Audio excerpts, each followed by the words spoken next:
It's easy to hate Jared Leto. He's an actor, a rock star, a model, a possible cult leader with an estimated net worth of $90 million. He's a cishet man who won an Academy Award for playing a trans woman. Oh, well.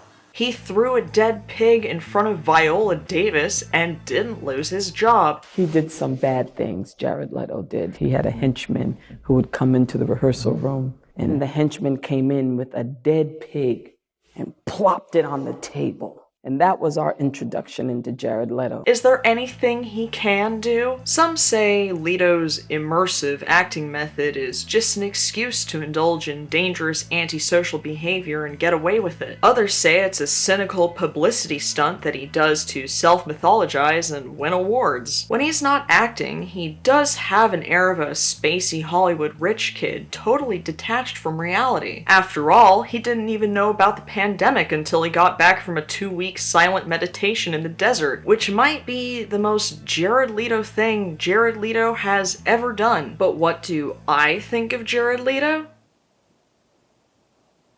Look, if you watch this channel, you know I can be very sarcastic. Dare I say, mean. So, with everything Leto has going against him, you might think he's the perfect target for my savagery. But in all sincerity, I love Jared Leto. His success is earned, and his performance style is innovative and inspiring, especially as the Joker. Listen, his performance in Suicide Squad defined a generation and paved the way for other great artists like Machine Gun Kelly and Pete Davidson. And just when we thought it couldn't get any better, he topped it with his appearance in Justice League. That's right, nerd god Zack Snyder gave Leto's Joker the seal of approval. Suck it, James Gunn. Just kidding. Please hire me.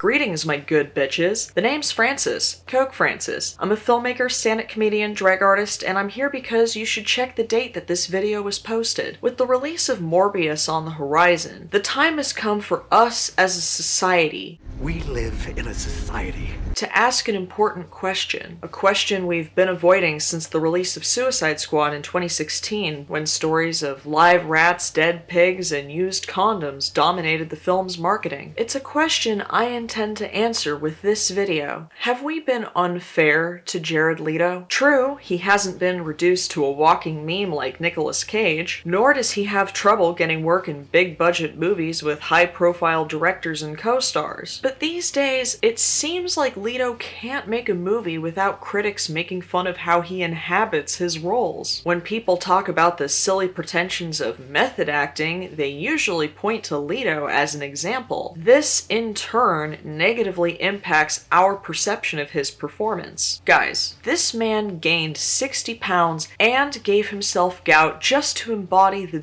deeply complex historical figure that is Mark David Chapman, all for our entertainment. And this is how we thank him?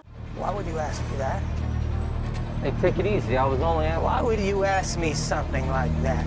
Sometimes it's hard to remember that, before his groundbreaking portrayal of the Clown Prince of Crime, Leto had a fairly low-key reputation in Hollywood. Following his big break on the TV series My So-Called Life, Leto played bit parts in acclaimed films like The Thin Red Line, American Psycho, Fight Club, and Girl Interrupted. His performance in Requiem for a Dream was very well received, girls on Tumblr liked Mr. Nobody, and Dallas Buyers Club won him 45 different acting awards, including the Academy Award for Best Supporting Actor. The standard narrative is that everything went downhill with the Joker. Well, I'm here to flip that narrative on its head. If you ask me, Leto has never been better. I'll take it a step further. I think Leto's Joker represents the apotheosis of screen acting in the 21st century. Not since Brando have we seen such a profound shift in how humans are represented on screen. While some consider his approach as a bastardization of method acting, I'm here to make the argument that he is Hollywood's first meta-method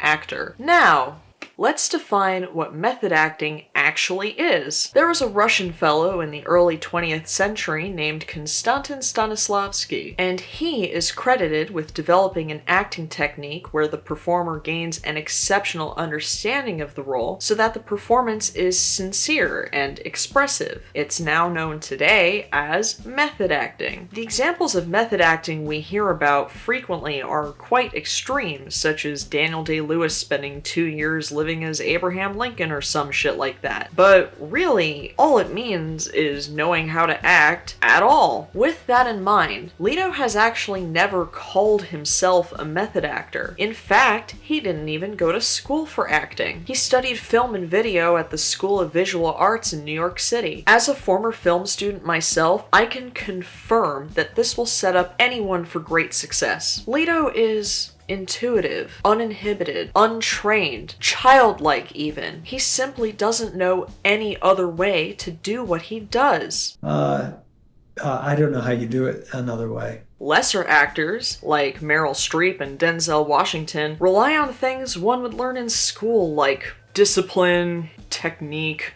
professional adult behavior. Leto doesn't have time for that sort of drudgery. He has a methodology all on his own and has the luxury to shut out anyone or anything that might interfere with his process. Be honest with yourself.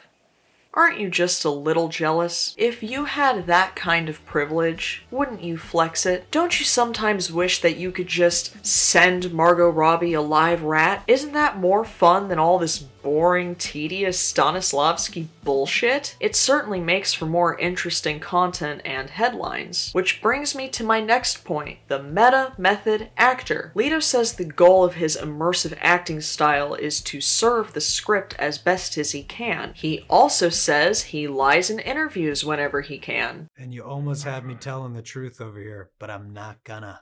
I learned a long time ago, don't ever get too honest in an interview, it'll bite you in the fucking ass. The thing is, I believe Leto has a bigger game in mind than just bringing a script to life. He's a special kind of performer who understands that we live in very meta times. The internet and social media have created a particular dynamic where practically everyone is a public figure these days. We are constantly performing a role in the public eye, putting on a mask, playing the character of ourselves. There, I just saved you from having to take a Jungian philosophy class. You're welcome. Now imagine you're a celebrity with millions of followers, with tabloids investigating your private life and reporting behind-the-scenes drama of your latest project. As a movie star in the internet age, Jared Leto has to pull double duty as the character he plays on screen and the character he portrays to the public. His persona will always factor into our viewing experience because he's constantly building a public persona as a goofy artist who overcommits to his roles. He wants you to know the work that went into the product you see on screen. We don't just see the Joker on screen. We see Jared Leto portraying the Joker. But Francis, you might ask, isn't that just his ego getting in the way? Why can't he keep his public image and acting job separate? To which I say, back the fuck off. This is 2022. The boundaries between fact and fantasy are crumbling around us. And if there's anyone who knows the value of crossing boundaries, it's Mr. Leto. When he was a kid, Leto would break into people's houses and sit in their rooms. Long before the internet redefined our concept of privacy, Leto knew there was no such thing. He was a man ahead of his time. He saw through the illusions we try to maintain. Illusions like,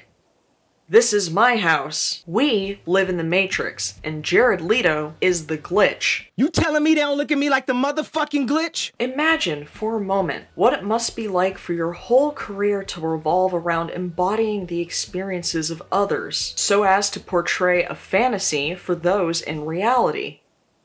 There, that's method acting. That's literally all it is. But not for Mr. Leto. He goes above and beyond, from starving himself to play a heroin addict to leaving used condoms around the set of Suicide Squad. Did the great Heath Ledger do that when he was preparing for his role as the Joker? Did Joaquin Phoenix, Jack Nicholson, Cesar Romero, Mark Hamill? No, they did not. Why? Because They didn't have to.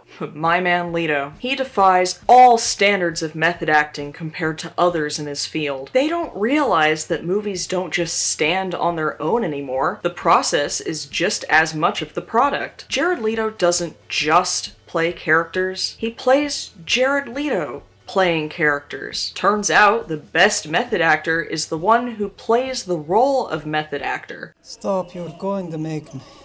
You're going to make me cry. Oh, and just in case you still think you have a reason to hate Jared Leto, let's make one thing perfectly clear. 30 Seconds to Mars is the most underrated band of all time. You're just biased against it because you think it's some Hollywood pretty boy and his brother cosplaying as rock stars so they can have sex with underage groupies, according to allegations dating back to 2005. So, it's settled. Jared Leto is the greatest method actor of all time. 30 Seconds to Mars is underrated, and Family Guy is the best anime ever made. Feel free to talk amongst yourselves. Not that my opinion can be argued or anything. It can't be. Everything I've said so far is canon in the Coke Francis extended universe. Anyway, I'm gonna announce the winning comment from the last video. Sir Camera says, "That wig looks heavy. Sister, you don't know the half of it. This might be the smartest drag look I've ever done." You too can be featured in the next video. Leave a comment below and I'll pick my favorite one and give you a shout out next time. Before you check the date this video was posted again, I ask that you please show up at the Actors Studio in Los Angeles, use method acting as an excuse to drop your pants, and